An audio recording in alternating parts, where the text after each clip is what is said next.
এই মেয়েটির মাথায় চুলের জায়গায় সাপ গজাতো, কারণ সে ছিল সাপরাজ এবং এক মানব নারীর সন্তান। মেয়েটির জন্মকে সৌভাগ্যের প্রতীক মনে করা হতো, কারণ গ্রামের লোকেরা বিশ্বাস করত সে যেখানে যেত সেখানে সুখ সমৃদ্ধি নিয়ে আসতো। কিন্তু কেউ জানতো না যে সে আসলে এক সাপ ও মানুষের সন্তান। তাই মেয়েটি সবার কাছ থেকে নিজের মাথা লুকিয়ে রাখতো। কয়েক বছর আগে সরপড়া গ্রামের এক বিধবা মহিলার প্রেমে পড়ে গিয়েছিল সাপরাজ। এক রাতে যখন সেই মহিলা ঘুমিয়েছিল, সাপরাজ তার বিছানায় ঢুকে পড়ে। মহিলারও সাপের প্রতি প্রেম জন্মেছিল, কিন্তু তাদের এই অদ্ভুত প্রেমের কোনো ভবিষ্যৎ ছিল না, কারণ মানুষ ও সাপদেহী রাক্ষসের প্রেম কখনো স্থায়ী হয় না। একদিন জানা গেল মহিলা সাপরাজের সন্তানের মা হতে চলেছে। দুজনেই খুব খুশি হয়েছিল, কিন্তু কিছুদিন পর হঠাৎ করে বিধবার স্বামী ফিরে আসে। স্ত্রীকে গর্ভবতী দেখে তার মাথায় যেন আকাশ ভেঙে পড়ে। সে রাতে ঘুমের ভান করে স্ত্রী গোপন রহস্য জানার চেষ্টা করতে থাকে। কয়েক রাত নজরদারি করার পর সে স্ত্রী ও সাপরাজের কথোপকথন শুনে ফেলে। সাপরাজ খুব রেগেছিল, সে তার প্রেম থেকে বিচ্ছিন্ন হতে চাইছিল না, তাই মহিলার স্বামীকে হত্যা করার সিদ্ধান্ত নেয়। কাকতালীয়ভাবে স্বামী ও সাপরাজকে মারার পরিকল্পনা করে ফেলেছিল।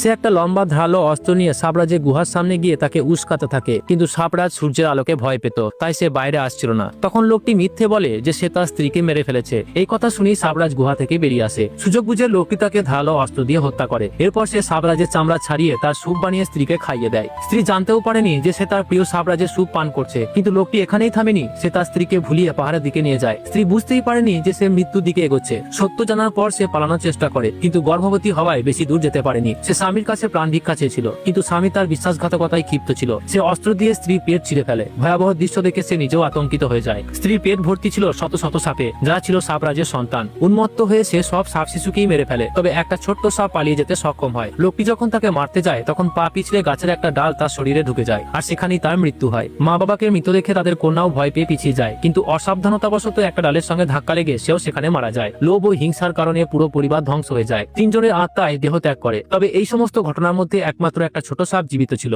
বহু বছর পরে সেই সাপ এক মানবী কন্যার রূপ নিয়ে বড় হয়, যে একা এই পৃথিবীতে ঘুরে বেড়াতে থাকে।